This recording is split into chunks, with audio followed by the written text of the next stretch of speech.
Good afternoon. I'm Tracy Sinclair with Alaska's News Source, and action-packed day in D.C. on Capitol Hill. President-elect Donald Trump met with lawmakers. He's also, of course, met with President Biden and kind of visited his former and future digs at the Oval Office, and the Senate has elected a new leader. There's a lot going on, and I want to talk to the people who are qualified to talk about it. It's a busy day in D.C., so joining us is Molly Martinez, our Washington D.C. correspondent. Molly, let's start with the meeting between Donald Trump and President Joe Biden this morning. Why are some people calling this awkward? Great to see you.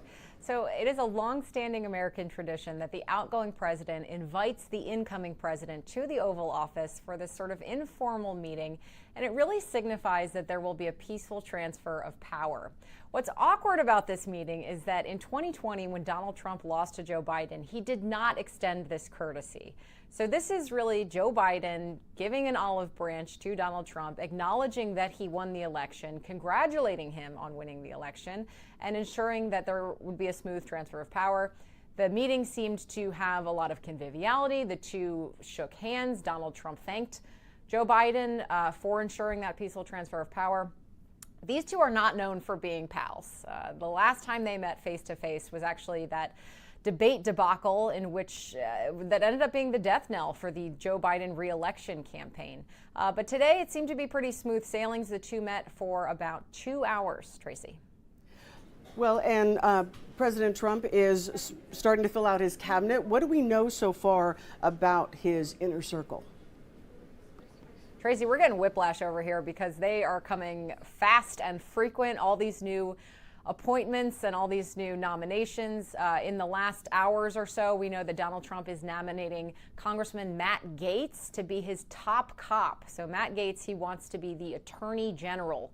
Gaetz says it would be an honor to serve in that role, but it's worth noting that Gaetz has been under criminal investigation and also ethics investigations. Trump is also nominating Marco Rubio to be the Secretary of State and also Pete Hegseth to be the Defense Secretary. Hegseth is a former Fox News host and Iraq and Afghanistan war veteran. He's also choosing Texas Congressman John Ratcliffe to head the CIA. And he's also creating new positions, Tracy. He's making new departments, and he's tasking Elon Musk and Vivek Ramaswamy, two very front-facing billionaires, to create the new Department of Government Efficiency. Trump says he's looking for a drastic change to shrink the government and essentially cut the fat with bureaucratic redundancies. But there are a lot of questions as to what that will actually look like. And Tracy, it's worth noting that this cabinet is nowhere near filled, so we're going to have a busy next few news days to really understand who Trump wants in his inner circle. Yeah, I like you, they just keep coming out every couple hours. It feels like we're getting a new announcement from Washington today, including the Senate has elected a new leader today by secret ballot. Can you tell us what that's going on there? Yes. So, Tracy, I'm going to zoom out a little bit. This is part of a greater victory for Republicans who have pulled off a hat trick today. They have secured the trifecta of power and will now, come January, hold the majority in the Senate and the House, and they will also have power in the White House. So this is a huge accomplishment for Republicans. John Thune is the senator from South Dakota. He was the former whip, and he will be replacing Mitch McConnell as leader. Mitch McConnell held that position for the better part of 17 years. Today, John Thune says that his priorities as leader will be to work in lockstep with the Trump administration and to really get speedy confirmations for these new cabinet picks. I've covered John Thune a long time. He's a really old school Republican who has really curried a lot of favor in his upper chamber, making good relationships with those with whom he works. So it wasn't really a surprise that they elected him in this secret ballot.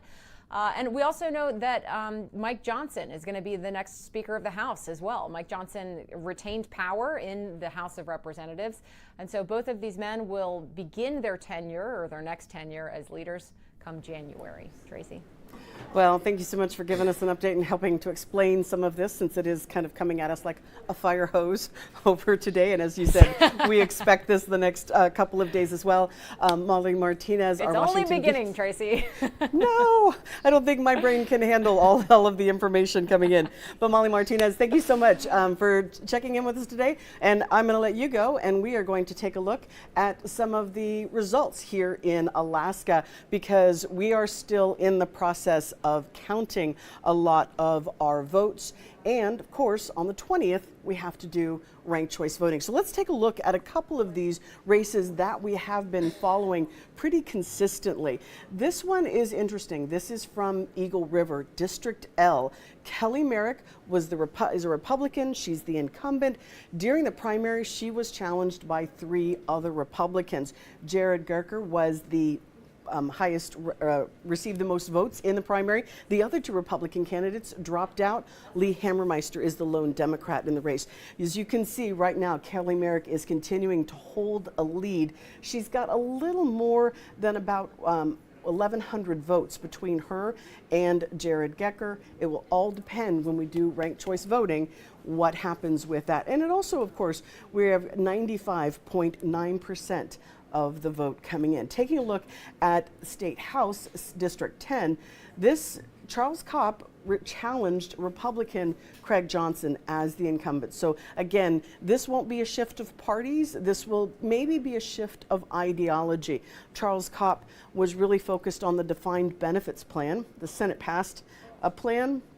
It went into the House. Craig Johnson was the Rules Committee chairman, and that never made it to a vote. That was one of Charles Kopp's main issues, and it looks like at this point he does have 61% of the vote, with 91.5% in. If a candidate gets 50% plus 1 vote, they don't have to go through the ranked choice voting process. So at this point, the Associated Press has called Charles Kopp as the winner. This is also an interesting race. David Eastman is the Republican incumbent, and he is one of the most controversial figures that we've seen in the State House.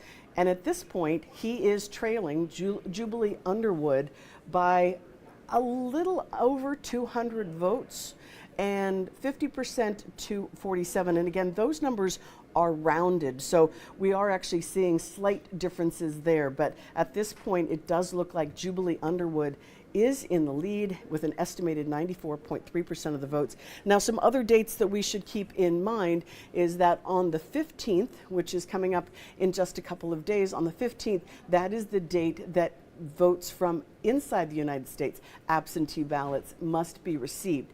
Outside the United States, that date is November 20th, and that is the date that they will begin to do that ranked choice voting tabulation if it is needed. There will be some where it's not needed. This is possibly one of them. This is also a change, could be a change in party. Lucy Bauer is a Republican. This is Laddie Shaw's seat. He was also Republican. He did not run for re-election. So there is no incumbent in this race.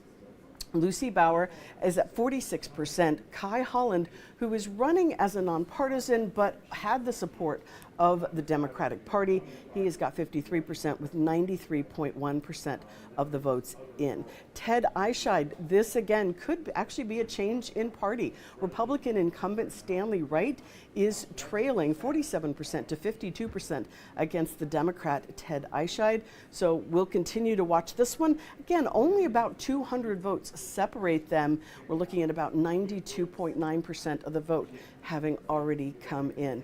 And one more, we'll take a look at this. Mia Costello, it looks like she is returning to the State House, District 15. It's this point, she has 51%. If that continues, then of course there would be no ranked choice voting tabulation with her. It's a fairly tight race, but 92% of the vote in. This was Republican Tom McKay's seat, and it looks like it is on track to stay in the Republican side of things. And Julie Colomb, also a Republican incumbent, was challenged pretty directly by Walter Featherly, and 47% to 52. So at this point, it looks like Julie Colomb will continue at 94.2% of the race. But again, only less than 500 votes separate those two. So we still have about a week and a half before, I guess about a week before we will actually see any results come through on that. So we will continue to watch these races. The information coming from the Division of Elections, we're not getting daily bits of information. They're not doing daily dumps of data to us about the counting. So every couple of days is when we get those, and as soon as we get them updated and put them on our website, alaskasnewssource.com. And it is quite easy. Once you go there, there is an election results right in the banner up at the top of the page. You can go ahead and check what's going on in your district or across the state as well. We, of course, will have more tonight at 4, 5, 6, and 10 on Alaska's News Source. Have a great day.